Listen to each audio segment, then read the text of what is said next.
Эмне үчүн Аллах Таала өлүм убактысын белгисиз кылып койгон?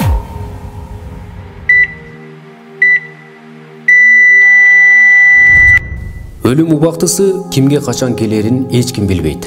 Аллах Таала өлүм убактысын жашыруун кылып койгон. Аллах Таала Куранда мына өлүм оорчулугу акыйкатта сенин башыңа келди. Сен анын качан келерин билбей качып жүргөн элең деп айтылган. Өлүмдүн качан болсо да келери чындык. Аны эч ким тана албайт. Аллах Таала бир аятта ар бир тирүү жан өлүм даамын татыйт деген.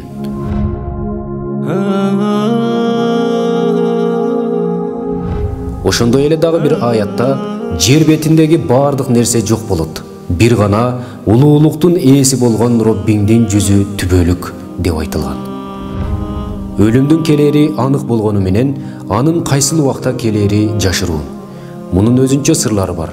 Эгерде адамга кайсыл убакта өлүм келери белгилүү болсо, анда ал каалагандай күнөө иштерди жасап, өлүмгө жакын калганда тооба кылып ибадат кылмак.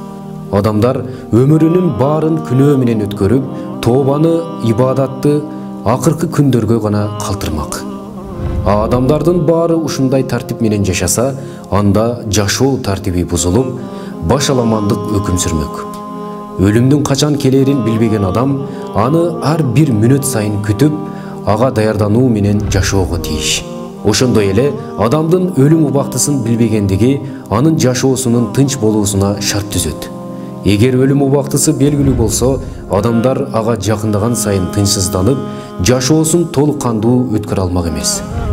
Бул дагы Аллах Тааланын пенделерине болгон мээримдүүлүгү. Мындан сырткары адамдын өлүмү белгисиз болгону бул адамдын табиятына да туура келет. Анткени өзүңүздөр жакшы билесиздер, эгерде бир адамдын жакыны каза болуп калса, ал кандай кайгырат. Эми элестетиңиз, өзүнүн өлүмү ушунчалык жакын келип атса, ал андан өтүп кайгырып жашамак. Ошондуктан өлүмгө даяр болуңуз. Өлүмдөн эч качан коркпоңуз. Өлүмгө даяр болуңуз.